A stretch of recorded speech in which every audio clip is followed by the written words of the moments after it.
From helping thousands of lives to sending death threats at anyone who criticizes their oshi. These are the best and worst VTuber fan bases.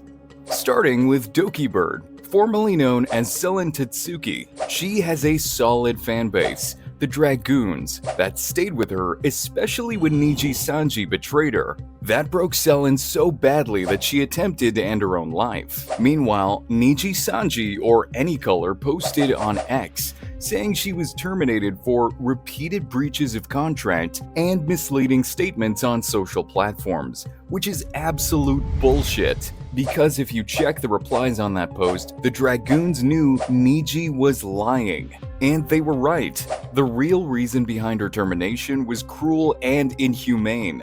On February 5, 2024, Doki posted on X that she was hospitalized for an attempt that was caused by a buildup of toxic and bullying from within. And one of the reasons why she faced that treatment was because Nijisanji didn't want her to upload a cover that she already had permission for from the original composer, Lily Pichu. Someday, we'll have our last conversation and drink our last cup of coffee.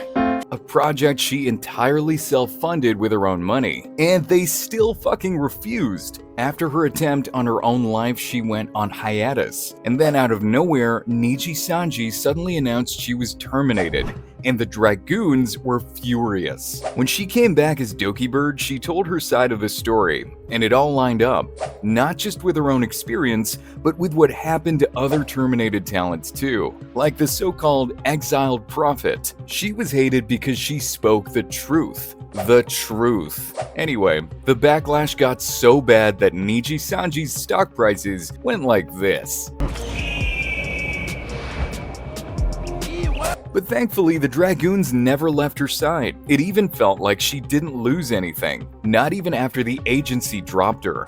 So much so that when she finally made her comeback, she pulled in over 125,000 live viewers on her return stream. But yes, I am back now. I am back. It is I, Doki.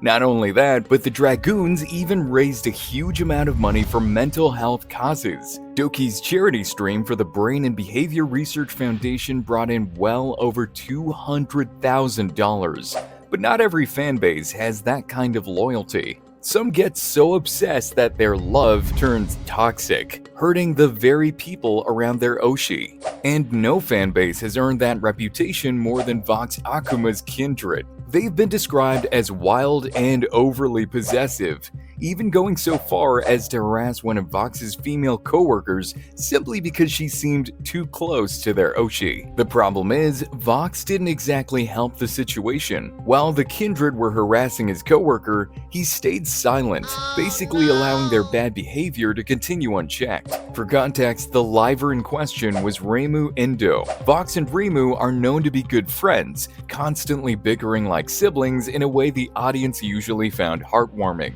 But back in 2022, during a boyfriend experience ASMR stream, Reimu accidentally interrupted Vox. Hang on, excuse me, I'm just getting a call, Would you mind just giving me a moment? She meant no harm, it was just like hopping on a Discord call to laugh with a friend, but the Kindred didn't see it that way. To them, Reimu was intruding on their special time with Vox, and they claimed she ruined the stream. That backlash quickly snowballed into waves of harassment against Reimu. The hate rolled in fast after that ASMR stream. Vox did speak up the next day and called out the parasocial stuff, but by then, Reimu had already taken most of the heat and the damage was done. By then, Reimu pulled back and started interacting less with Vox, while Vox himself began to be viewed more negatively by the wider audience. But what happens when a community isn't jealous, obsessive, or toxic, but actually cheers when their oshi finds happiness? Just look at Sarah's Fauna, or as she's known now, Mimi Nightmare. Her fanbase, the Saplings or Naplings, is honestly one of the most wholesome communities out there. They're super supportive, not parasocial, and just genuinely supportive. Take Fauna's graduation for example. When Cover announced it on January 3, 2025, fans didn't rage or melt down like you usually see. Instead, they poured their energy into celebrating her. Farewell collabs, tribute videos, even a tree planting campaign called Flora for Fauna, with the Arbor Day Foundation foundation that raised over $20,000. And even after she left, the saplings kept being wholesome. Her thank you posts were met with love and celebration. It's the same with Nimi Nightmare. When she came out as getting married, her saplings didn't freak out. Most straight up told people, if you can't respect her choices, move on. The overwhelming reaction from the community was just congratulations and support. Meanwhile, Rushia's fanbase showed just how ugly things can get. The fandead's meltdown over her supposed relationship was so toxic, it turned into one of VTubing's biggest scandals. So her fans picked up a bad reputation when they started harassing and spreading rumors in February 2022, after a Discord message from singer Mafu Mafu popped up on Rushia's stream. Many fans took it as a sign the two were dating. That single pop-up was enough to spark boyfriend rumors, and some fans had meltdowns on Discord calls. It didn't help that parts of Mafu Mafu's fanbase were just as parasocial as Rushia's. Even the idea of their oshi dating a woman set some people off. The situation quickly reached Hololive's parent company, Cover Corporation, so they posted an English statement on February 14, asking everyone to stop spreading misinformation and to stop the harassment. But that didn't stop most of the fandead. On February 24, Cover announced that Rushia's contract was terminated, citing that she had leaked business information and spread false statements to third parties. That announcement split her community even further. Some people blamed Cover, while others turned on Rushia. After Hololive, she streamed as Mikaneko. Then she joined VShoujo JP as Amemiya Nazuna, but that side's been pretty quiet. These days, she mostly sticks to Mikaneko, and the fandom problem didn't really cool off. Then in January 2024, Mafu Mafu suddenly posted a blog saying he and Mikaneko had suddenly gotten married back in 2021, divorced in 2022, and on top of that, he accused her of emotional abuse. Not even a day later, Mikaneko admitted she was the partner in his post and denied his side of the story. That's when the internet exploded. Japanese forums and Twitter started calling her the Amber Heard of Japan, and the whole thing turned into one of the messiest scandals VTubing had ever seen. Her fans went at each other non-stop, either blindly defending her or piling on against her, and the fandead's reputation sank even lower because of how ugly it all got. While Rushia's scandal was blowing up online, over in Nijisanji EN, fans were facing a different kind of heartbreak. The graduation of Pamu Rainpuff, who would later return under her old identity, Maid Mint Fantome. Before she was Pamu, Mint was already a thing. Her Maid Mint Fantome account had been around for quite a while, but she left it behind when she debuted as Pamu Rainpuff under Nijisanji EN. Pamu wasn't just any member of Niji EN, she was one of the three pillars of Lazulite. For years, her journey in Niji EN looked bright. Fans loved her, she became infamous for her theater flair, especially her act as Frogbird in the dating contest series. Greetings, Canada!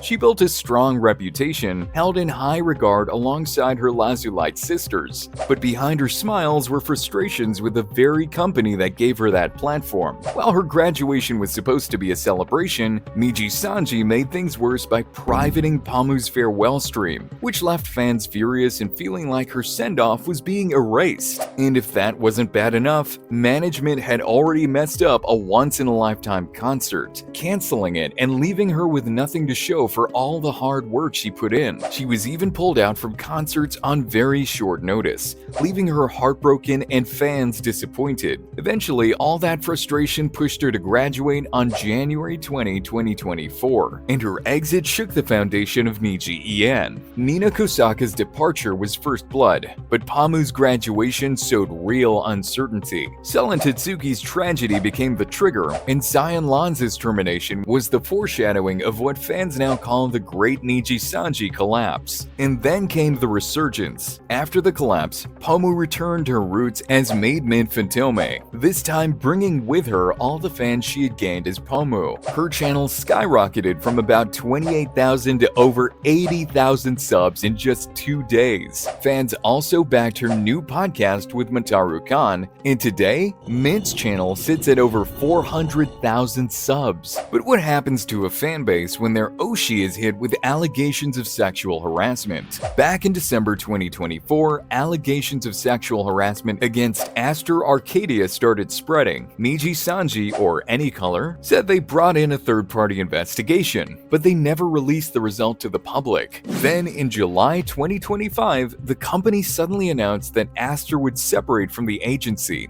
effective immediately. A lot of people trace the controversy back to early 2024, when alleged private Discord DMs between Aster and fellow Niji streamer Scarlet Yonaguni began circulating. These screenshots showed Aster making comments that critics saw as flirty and unprofessional, with some even calling them straight-up harassment. Supporters of Aster and Scarlet pushed back, arguing the screenshots were either out of context or possibly doctored, which is why their authenticity kept being debated. But real or not, those DMs became the first big talking point in the wider convo about Aster. Not long after, Raziel, a former mod from another VTuber community, stepped in as a kind of whistleblower. She wasn't tied to Aster directly, but people started sliding into her DMs and sending her receipts. She compiled everything into a 50-plus page document, the Scarlet screenshots, and other alleged logs and timelines of behavior. Even when takedowns happened, Raziel mirrored the file again and again, and later said Anycolor even hit her with a cease and desist. And with all of this fueling discourse, his fanbase, the Arcadians, instantly split down the middle. On one side, you had Arcadians going full defense, spamming posts in his favor, dogpiling critics and replies, and pushing the narrative that he was clean and unfairly treated. On the other, you had fans asking for accountability and transparency, even pointing out how some Arcadians went as far as threatening to sue former members if they ever spoke up. But on the brighter side of VTubing, there's a community that's known for the exact opposite. Ironmouse and her fans. They're supportive, empathetic, and genuinely care about their oshi. Despite Ironmouse being confined to her room and living with common variable immunodeficiency for most of her life, she has reached and touched millions of hearts worldwide. Her fans always cheer her on, showing understanding and compassion for her condition. They celebrate every milestone with her, whether it's being able to stream longer or simply reminding her to rest after a long stream, instead of pressuring her to push herself further. This supportive atmosphere is especially clear during her subathons, where she streams for extended periods and her community actively encourages her to take breaks. Her fanbase has also rallied behind charitable causes on several occasions. During her legendary 2022 subathon, they didn't just sub or donate to her. They also promoted awareness of primary immunodeficiency diseases and supported fundraisers connected to Ironmouse. And when allegations surfaced about VTuber mishandling charity funds, her fans stood firmly behind Mouse's fundraising efforts without hesitation. While her community is supportive of her, they don't take it to extremes. They aren't white knighting or starting drama. Instead, they protect Ironmouse in a positive way by lifting her up rather than tearing others down. Mouse's streams are goofy and chaotic, and her fans clearly mirror that energy. They embrace the silly side of VTubing, making memes, sharing clips, and just having fun together. Parasocial problems aren't really an issue either, since the community respects the boundaries Mouse has clearly set. They're also incredibly inclusive and positive, quick to welcome newcomers and explain inside jokes rather than gatekeep. Overall, Ironmouse's community stands out as one of the most wholesome, empathetic, and constructive fanbases in VTubing. Unlike Luca Kanashiro's fanbase, the Lucubs, who even sent death threats to anyone who criticized their oshi. So back in March 2024, Raziel Warmonic, one of Luca's old mods and close associates, dropped a massive 50-plus page document accusing him of manipulation and harassment, complete with logs and timelines. She put it online, and within hours, a huge wave of Lucubs mass reported the document,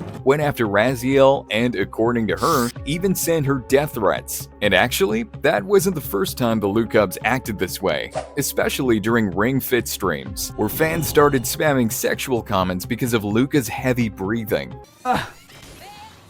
Oh god.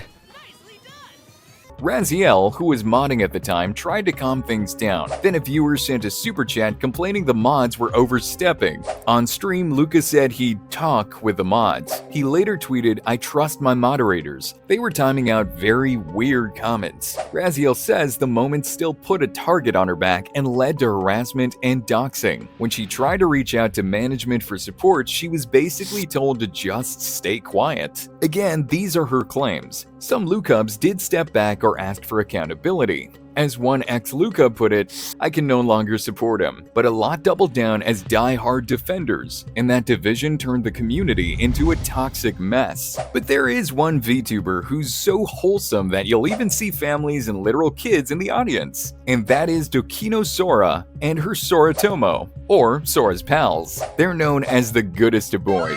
Very supportive, very chill, just like their oshi. And yes, their fan art culture stays safe for work by default. There's no official R18 tag, and in 2024, Sora asked fans to also use hashtag SoraArt so she could easily find proper art. They've also been loyal for years, from her first 13 viewers' origin story to today. When she hit 1 million subs in 2022, fans reacted with pure celebration, and they organized positive fan projects like anniversary ad crowdfunding and Soratomo history tribute videos, keeping the focus on support. They also show up for the music, anniversary lives like Soratotoki no Milky Way to merch drops that sell out fast. Still, there is a fan base that is notorious and toxic for defending their oshi even when he's being racist. In February 2024, Uki Violetta was doing the usual back and forth on X when someone baited him with a question about his views on straight white men. Instead of,